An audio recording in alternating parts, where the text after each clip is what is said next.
Oke, sekarang kita lanjut ke JSX pada React. Kita bakal setup project di sini. Kemudian kita akan berkenalan juga dengan properties atau disingkat props. Kemudian ada state dan juga ada rendering. Jadi silakan teman-teman buka dulu VS Code-nya. Pastikan teman-teman sudah menyediakan folder kosong ya di VS Code-nya. Dan di terminalnya juga pastikan teman-teman sudah berada di dalam folder kosongan tersebut. Jadi aku tinggal cd ep3 aja ya. Karena aku mau bikin diinstalnya di folder ep3. Dan pastikan sekali lagi foldernya itu sudah kosong. Terus kita mulai dari dokumentasinya terlebih dahulu. Teman-teman tinggal buka browser, kemudian langsung aja diarahkan ke react.dev. Teman-teman nggak perlu khawatir kalau misalkan tampilan agak sedikit berbeda ya, karena ini React-nya aku pakai React yang mod UWU. Jadi kalau misalkan teman-teman lihat paling bawah, sebetulnya ada yang namanya no UWU please. Atau sebaliknya, UWU untuk aktifin UWU mode-nya. Jadi cuma perbedaan icon aja ya, jadi teman-teman nggak perlu khawatir. Oke, kita langsung mulai aja. Cara installnya ya, itu di bagian Learn React, terus di bagian Installation, kita pilih yang Build React App from Scratch. Jadi kita bikin dari nol ya, tanpa ada framework sama sekali. Ini tinggal kita copy paste aja, balik ke codingannya, terus ini tinggal di save insert aja ya buat paste. Nah, di sini ada My App. Ya, kalau misalkan teman-teman sudah punya folder kosongan, dan terminalnya sudah mengarah ke folder kosongan, maka my app ini tidak perlu kita tulis. Langsung aja titik. Jadi, React.js-nya nanti terinstall di dalam folder yang sudah kita buat. Ya, tinggal di enter aja. Terus, di sini ada pertanyaan, yaitu package name. Package name ini bisa dibilang nama project-nya lah ya. Teman-teman bebas mau kasih nama apa aja, tapi kalau bisa jangan pakai spasi, sama harus huruf kecil semua. Jadi, aku kasih nama aja di sini, dia harus kayak kebabcast gitu ya penulisannya. Kemudian di enter lagi aja, kemudian use rolldown vt, meskipun masih eksperimental, tapi pada akhirnya dia akan menjadi fitur yang default atau bawaan dari vt gitu ya. Jadi kita pakai yes aja. Kemudian install with npm and start now, yes. Dia akan install kebutuhan React.js dan biarin tunggu sampai selesai dulu. Jangan ditutup terminalnya, jangan ditutup VS Code-nya. Nah, kalau sudah selesai, dia akan otomatis langsung menjalankan npm run dev. Maka localhost di port 5173 akan langsung bisa diakses. Tinggal kita klik. Nah, nanti langsung terlihat halaman template dari React.js. Kalau kita F12 di sini, sebenarnya semuanya sama aja ya, nggak ada beda. Di bagian elements, sama aja. HTML, div juga, ahref juga, nggak ada beda. Semuanya sama persis. Dari segi tampilan juga ya ini standar website biasa aja kan.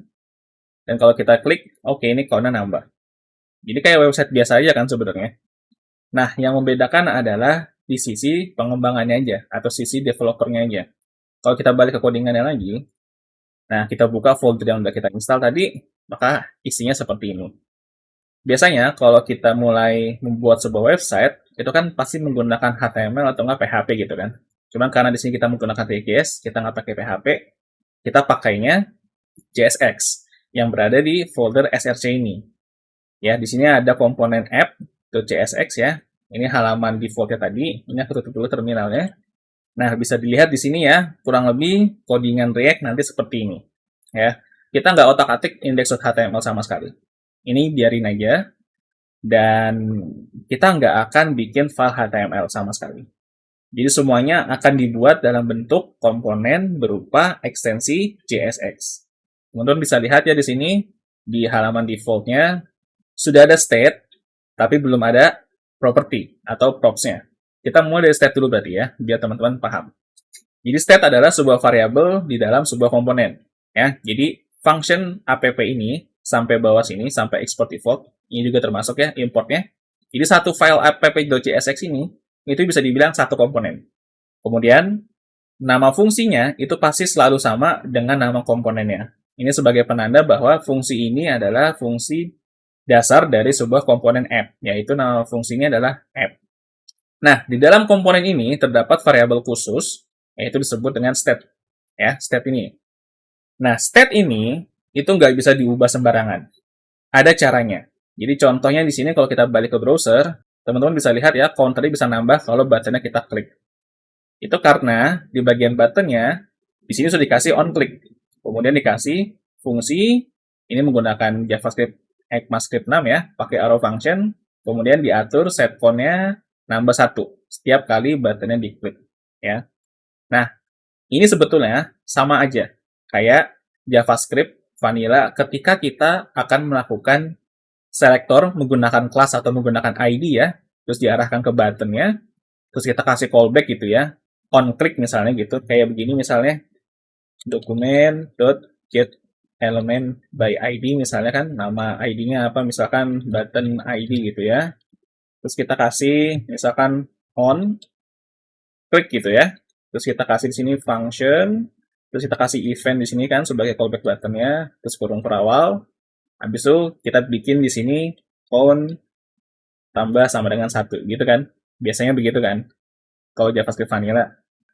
Nah sebenarnya ini sama aja kayak di React.js ini, cuman beda cara penulisannya aja. Dan kenapa di React.js itu nggak pakai kayak begini lagi, nama variabel tambah sama dengan 1? Karena ini bukan variabel, tapi sebuah state. Fungsinya mirip kayak variabel, tapi dia secara harfiah bukan variabel lah, kurang lebih seperti itu.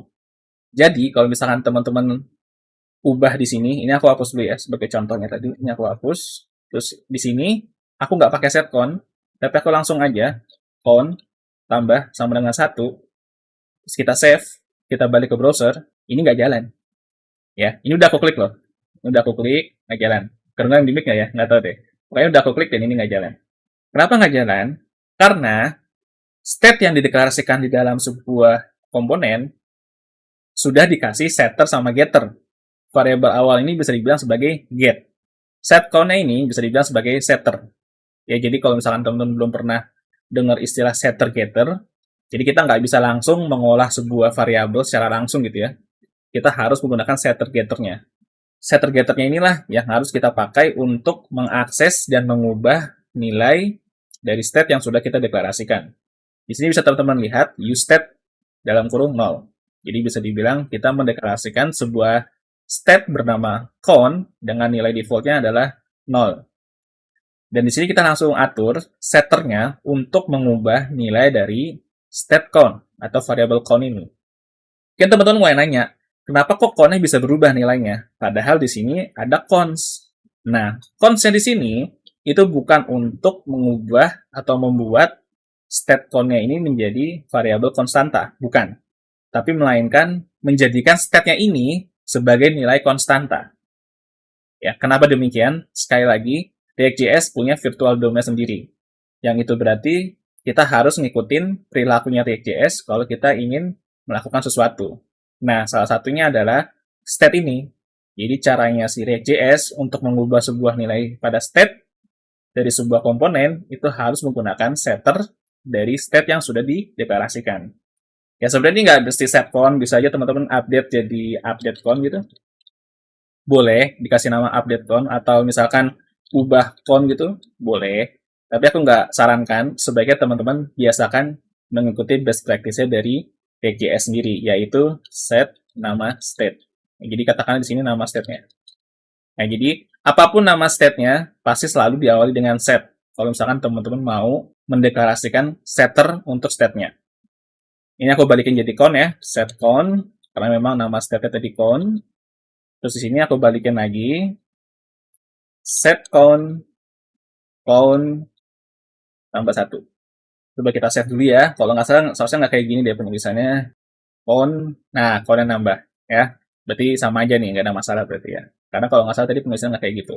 Sekarang count-nya udah balik jalan, karena kita mengubah nilai dari variabel atau state pada komponen yaitu count menggunakan setternya, yaitu setCount.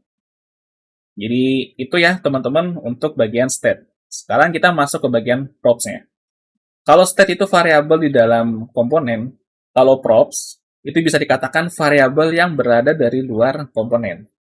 Kenapa bisa dibilang seperti itu? Karena di fungsi sebuah komponen itu pada dasarnya sama aja kayak fungsi biasa. Kita bisa kasih parameter. Nah, parameter dari sebuah fungsi dari sebuah komponen itu disebut sebagai property. Contoh, katakanlah logo, React logo sama Vite logo ini, kita bikin nggak dari di dalam komponen app.csx ini. Ini kita matiin, kita hapus gitu ya, katakanlah kita komentari gitu ya. Kita buka main.csx, Nah, katakanlah kita load logonya itu dari sini, bukan dari dalam komponen app. Ya. Jadi ini aku pindahin ke main.jsx di sini gitu ya. Ini berarti di uncomment dulu. Nah, pertanyaannya adalah gimana caranya kita kasih logo yang sudah kita import ini ke komponen app. Nah, jawabannya adalah lewat properti tadi. Kan kita bikin dulu propertinya, kita balik ke app.csx, kita tinggal tambahin aja parameter di sini. Contoh, misalkan aku mau kasih tambah parameternya URL logo, ya. Jangan URL logo deh, src logo, ya. Terus di main.csx-nya, aku tinggal kasih di sini atribut apa saja yang mau aku mau. Contoh, aku misalkan di sini kasih src react gitu ya. Terus aku kasih di sini sama dengan, terus buka kurung kurawal dulu, react logo. Kenapa harus pakai kurung kurawal? Karena begini caranya React untuk menyisipkan sebuah variabel. Ya, caranya seperti ini. Kita nggak bisa langsung kayak pakai kutip string kayak gini, nggak bisa. Nanti yang kekirim malah React logo ini, bukan React logo ini. Ya, jadi kalau mau memberikan referensi data sebuah variabel di dalam React.js itu harus diawali dengan kurung kurawal terlebih dahulu, baru nama variabelnya. Oke? Tambah satu lagi, src vt misalnya. Sama caranya ya, pakai kurung kurawal, tinggal kita kasih aja namanya yaitu vt logo. Selesai. Ya, save. Sama jangan lupa teman-teman, ada dua cara di dalam React ya. Kalau misalkan kita mau pakai sebuah komponen, teman-teman bisa pakai begini, app, terus tutup. Nah, jadi kayak HTML gitu ya. Ada penutupnya dan ada pembukanya. Tapi kalau misalkan teman-teman mau yang lebih simple, teman-teman bisa melakukan hal ini. Seperti ini. Ini sudah termasuk penutup tag dari sebuah komponen React. Ya, sama aja. Mau dibikin pakai yang cara ini, silakan. Mau bikin pakai cara yang ini, silakan. Ya. Tapi kalau misalkan teman-teman lihat fungsinya sebenarnya kelihatan ya di sini. Kalau misalkan memang di dalam sebuah komponen itu tidak ada child, sebaiknya menggunakan penutup yang seperti ini, langsung slash kurung siku gitu ya. Tapi kalau misalkan di dalam komponen ada komponen lagi kayak begini, maka lebih baik pakai penutup tag yang lengkap gitu ya. Untuk sekarang aku biarin menggunakan penutup tag yang lebih simpel aja, yaitu slash kurung siku. Oke, sekarang data React logo sama Vite logo udah kita oper lewat properti dari komponen app. Tinggal kita implementasikan value dari propertinya ke tempatnya. Ya, kita lihat di sini di app.jsx. Nah, ini kan Vite logo udah nggak diambil dari sini ya. Ini kita hapus, tapi diambil dari src logo. Nah, perlu teman-teman perhatikan, ketika mengoper sebuah data lewat properti pada komponen, teman-teman perhatikan di sini. Teman-teman bisa lihat di sini aku mendeklarasikan sebuah properti pada sebuah komponen tidak menggunakan kurung kurawal. Yang itu berarti teman-teman kalau ingin mengakses properti yang dikirimkan pada saat komponen itu digunakan, maka teman-teman nggak bisa langsung menggunakan Vite logo atau React logo kayak begini. Nggak bisa. Meskipun di main.jsx atau ketika komponen digunakan, kita tambahkan di sini src React sama src Vite. Jadi kalau misalkan teman-teman langsung akses menggunakan dua atribut ini dari sebuah komponen, ya kayak gini, itu nggak bisa. Ya, teman-teman harus kasih dulu src logonya, terus kasih titik. Properti yang dikirimkan itu berbentuk sebuah objek yang dideklarasikan di sini. Maka dari itu kita harus menggunakan titik terlebih dahulu. Kecuali teman-teman bikinnya begini, src React, terus baru src Vite. Nah, ini baru bisa src logonya dihapus, langsung pakai src React sama src Vite. Ya, jadi ada dua cara. Yang satu, teman-teman bisa nggak perlu pakai kurung kurawal, tidak perlu pakai objek gitu ya.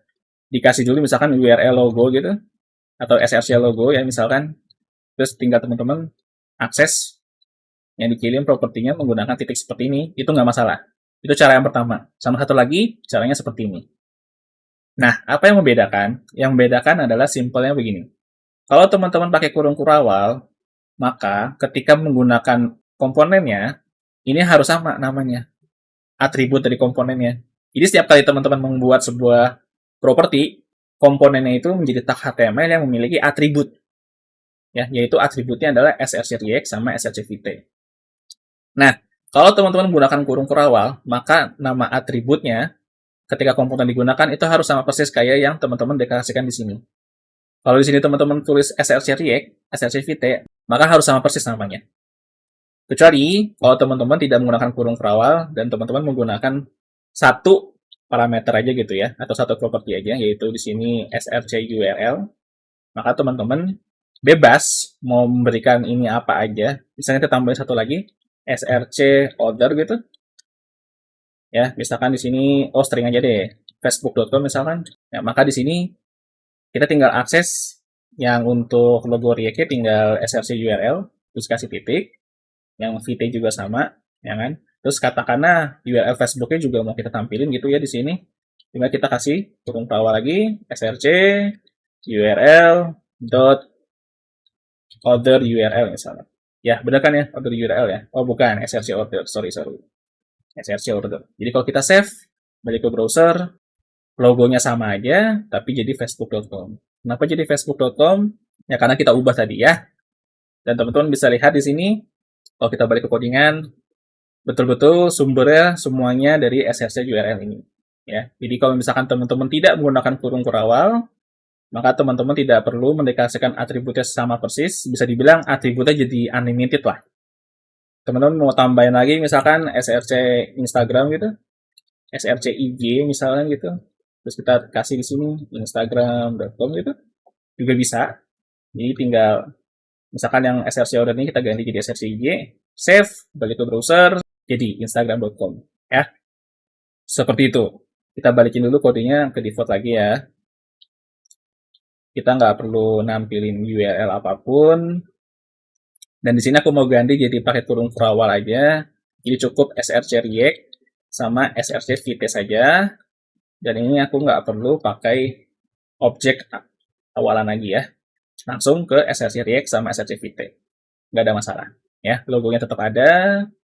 Di vt plus react tetap ada. Akunnya balik ke 0. Kalau kita klik, semuanya baik-baik aja. Nggak ada masalah. Mudah-mudahan teman-teman paham soal props atau property dan juga state. Kurang lebih permainannya seperti ini. Satu hal lagi, jangan lupa, yaitu rendering. Nah, jadi rendering itu apa? Rendering itu adalah return dari sebuah fungsi di dalam komponen.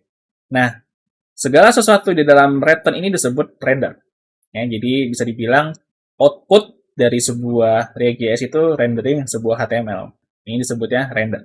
Atau render HTML atau render halaman website-nya terserah. Yang jelas ini adalah bagian render.